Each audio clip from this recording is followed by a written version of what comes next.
Gen Z ఆశయాలకు అనుగుణంగా గొంతు వినిపించేందుకు సేనాగళం కొత్త కమిటీని ప్రకటించిన పవన్ కళ్యాణ్. వ్యక్తుల తప్పులను కులమతాలకు ముడిపెట్టొద్దని సూచన. ఆశ్చర్యకరంగా ఆసక్తికరంగా సడన్గా పవన్ కళ్యాణ్ గారికి సంబంధించిన ఒక స్థలం ఆయన తెలిసి కొన్నారో తెలియక కొన్నారో, అది చట్టబద్ధం అవుతుంది అనుకున్నారో లేదో ఆ రోజుల్లో పెద్ద పట్టించుకొని ఉండకపోవచ్చు.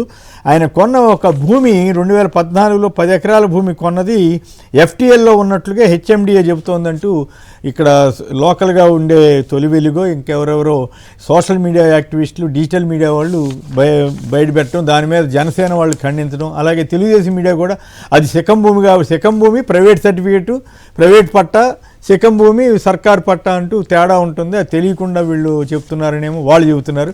మొత్తం మీద ఈయన సేనాగళం వినిపించడం ఒకవైపు అయితే, పవన్ కళ్యాణ్కి సంబంధించి తెలంగాణలో వస్తున్న ఈ ఆరోపణల పర్వం ఈ ఎఫ్టీఎల్లో నిజంగా కొన్నారా లేదా, అది ఎఫ్టీఎల్ అని తెలిసి కొన్నారని మనం అనుకోక్కర్లే యాజ్టీజ్గా అయితే. మరి తెలిసి కొన్నా కొన్నా అనేక ఇళ్లని ఎఫ్టీఎల్లో ఉన్నాయని చెప్పి రంగనాథ్ గారు కూల్చేశారు. ఇప్పుడేం చేస్తారు, ఈ ఇష్యూని ఏం చేస్తారు అని కొంతమంది ప్రశ్నలు వేస్తూ విపరీతంగా సోషల్ మీడియాలో తిరుగుతోంది. అది వాస్తవమా కాదా ఏమిటనే దానికి అయితే ఖచ్చితంగా పవన్ కళ్యాణ్ గారు అధికారికంగా ఏమీ చెప్పినట్లుగా లేరు. దీనిపై మీకేమనిపిస్తుంది? ఆయన సేనాగళం, మరోవైపు పవన్ కళ్యాణ్ గారికి తెలంగాణలో ఈ కోడి చెరువు అనేటువంటి సమస్య ఎదురవుతోంది. దాని మీద మీరేమైనా మాట్లాడతారా రాజీవ్? సార్ దాని మీద కూడా మాట్లాడతాను సార్.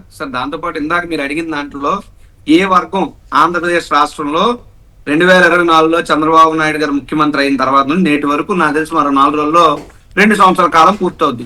ఈ 2 సంవత్సరాల కాలంలో విద్యార్థులు కానీ, వితంతువులు కానీ, వికలాంగులు కానీ, వృద్ధులు కానీ, యువకులు కానీ, మహిళలు కానీ, ఉద్యోగులు కానీ, నిరుద్యోగులు కానీ, రోగులు కానీ, చిరు వ్యాపారులు కానీ, హాస్పిటల్లో వైద్యం అందించే సిబ్బంది కానీ ఎవ్వరూ కూడా సంతృప్తికరంగా లేరు.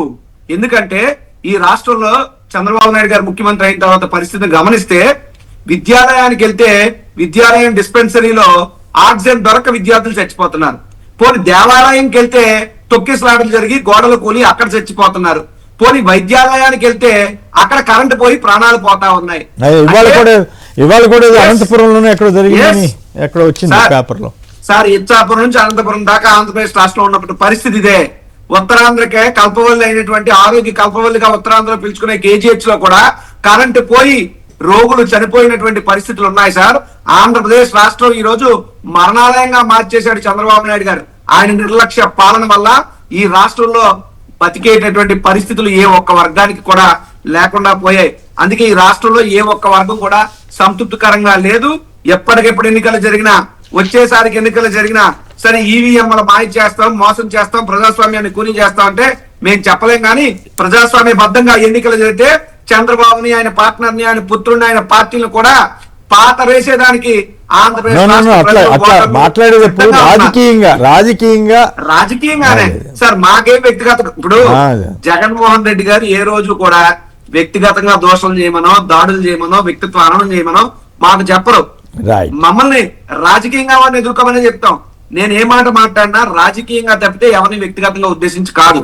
ఈ రోజు రాష్ట్రం ఉన్నటువంటి పరిస్థితులు చూసి రాష్ట్ర ప్రజలు అలో లక్షణాన్ని ఏడ్చేటటువంటి పరిస్థితులు ఉన్నాయని చెప్పడానికి, ఇన్ని వర్గాల వారు ఇబ్బందులు పడుతున్నారని చెప్పడానికి నేను మీకు ఇదంతా చెప్పడం జరిగింది. పాయింట్ 1. ఇక పాయింట్ నెంబర్ 2, పవన్ కళ్యాణ్ గారి మీద ఒక ఆరోపణ వచ్చినప్పుడు బాధ్యత కలిగినటువంటి ఉప ముఖ్యమంత్రిగా ఆయన ఈ పాటికే బయట అయితే ప్రధాన పత్రికల్లో ఏమి కనపట్లేదు, కేవలం సోషల్ మీడియాలో మాత్రం విపరీతంగా తిరుగుతోంది. ఇవాళ కొన్ని టీవీల్లో ఈ మొత్తం కాంట్రవర్సీని వేసినట్టున్నారు. అయితే ఆయన పవన్ కళ్యాణ్ గారు తెలిసి కొన్నారా లేదా అన్నది ఏమి స్పష్టత లేదు. తెలిసే కొని ఉండకపోవచ్చు బహుశా. అయితే ఇప్పుడు అది ఎఫ్టీఎల్ వివాదం రంగనాథ్ గారు వచ్చిన తర్వాత పెరిగేసరికి, కొన్ని 100 ఇళ్ళు కూల్చేసరికి ఇప్పుడు అది ఆయనకి పవన్ కళ్యాణ్ గారు ఎట్నో ఆయన కూడా అట్లాంటి చోటే కొన్నారు అనేటువంటి వివాదం అని తెలంగాణలో సోషల్ మీడియా విస్తారంగా తీసుకొచ్చినట్లుంది. దాని మీద జనసేన వాళ్ళు ఖండించారు. మీకు తెలియజేస్తున్నారు ఇంత చట్టబద్ధంగానే జరిగిందనేది వాళ్ళ వాదన. జనసేన వాళ్ళు ఖండించడం కాదు, పవన్ కళ్యాణ్ గారు బయటకు వచ్చి మాట్లాడాలి. ఆరోపణ వచ్చింది అరల శ్రీధర్ మీదో, కిరణ్ రాయల్ మీదో ఆరోపణలు వస్తే ఎవరో స్పందిస్తే కొన్ని అనుకోవచ్చు. ఆరోపణ వచ్చిందే పవన్ కళ్యాణ్ గారి మీద. ఆ సందర్భం వేరు, ఈ సందర్భం వేరు. ఏదైనా సందర్భాలు ఏదైనా ఆరోపణలు అనేటువంటివి రాజకీయ కోణంలో కుట్ర కోణంలో చేస్తారనేటువంటి సమాధానమే అట్నుండి వస్తుంది ఆబ్వియస్ గా. మేమేం అడుగుతున్నామంటే ఇక్కడ వైఎస్ఆర్ కాంగ్రెస్ పార్టీ కాదు, ఇక్కడ ఆంధ్రప్రదేశ్ రాష్ట్రం కాదు, పొరుగు రాష్ట్రం అనేటువంటి తెలంగాణలో మీ మీద ఒక ఆరోపణ వచ్చినప్పుడు బాధ్యత కలిగిన ఉప ముఖ్యమంత్రిగా బయటకు వచ్చి దాని మీద సమాధానం చెప్పాల్సినటువంటి బాధ్యత ఆయన మీద ఉంది. ఆయన సచ్చీలతను ఆయన నిరూపించుకోవాల్సిన అవసరం ఎంతైనా ఉంది. అంతే తప్ప నవీన్ నాబ్జన్ పండుగ నాకే సంబంధం లేదని వదిలేయటం అనేటువంటిది భావ్యం కాదు. పాయింట్ 1. పాయింట్ 2, ఇప్పుడు ఎవరైతే రంగనాథ్ గారు ఉన్నారో కొన్ని వేల మంది ఇల్లులు కూల్చారు హైదరాబాద్ లో. ఆ హైదరాబాద్ లో కూలిపోయినటువంటి ఇల్లుల దగ్గర ఆ బాధితులు ఎంత బాధపడ్డారో అందరికీ తెలుసు. ఈవెన్ ఇదే రంగనాథ్ గారికి పాఠాలు చెప్పినటువంటి టీచర్ గారి ఇల్లు కూడా రంగనాథ్ గారు కూల్చేశారని చెప్పి ఆయన బయటకు వచ్చి మాట్లాడి ఇది చెరువు కాదు, చెరువుకి వెళ్ళేటటువంటిది ఇది కాదు, దీనికి తెలియకుండా తప్పు చేస్తున్నారని కూడా మాట్లాడారు. సో వాళ్ళందరి మీద చట్టం అందరికి ఒకేలాగా అమలు అవుద్దని అనుకుంటే, ఉదాహరణకి నేను అడుగుతున్నా ఇప్పుడు సాక్షి టీవీ వేదికగానే నాగార్జున గారి హీరో అక్కినేని నాగార్జున గారి యంగ్ కన్వెన్షన్ కూడా కూల్చినటువంటి హైడ్రా పెద్దలారా ఇంట్రెస్టింగ్ ఆస్పెక్ట్ నాకు గుర్తులేదు. ఏం సార్, హీరో నాగార్జున గారు కూడా యువ సామ్రాట్ కదా, ఆయన తండ్రి గారు కూడా మహానటుడు కదా. 60 ఏళ్ళు దాటితే ఇంకా యువ సామ్రాట్ ఇప్పుడు మెగాస్టార్ చిరంజీవి గారనో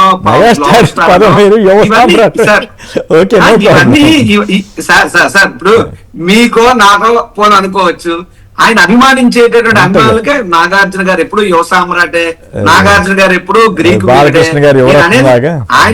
ఆయనకున్నటువంటి బిరుదుని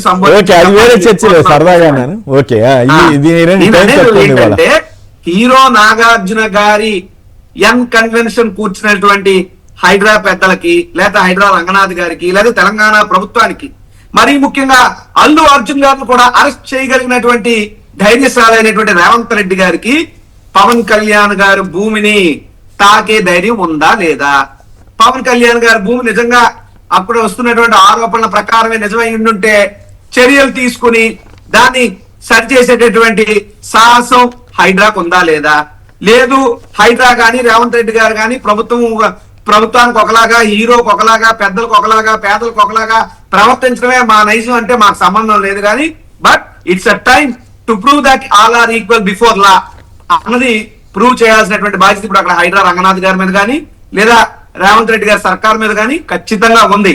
అంతే తప్ప హీరోకి ఒకలా ప్రవర్తిస్తాం, చంద్రబాబు నాయుడు అంటే ఆయనకి మద్దతు ఇచ్చే మీడియా ఏం చెప్తా ఉందంటే అది సిక్కం భూమి కాదని అంటలేదు, సిక్కం భూమి ప్రైవేట్ పట్టా, అది సర్కార్ భూమి కాదు, కబ్జా కాదని అంటుంది. అయితే కబ్జా కాదు అని అది కరెక్టే కావచ్చు, కానీ అది ఆ చెరువు భూమి కొనొచ్చా కొనకూడదా అన్నది చర్చ, అది సమస్య. ఇప్పుడు దాని మీద క్లారిటీ ఇస్తే బాగుంటుంది.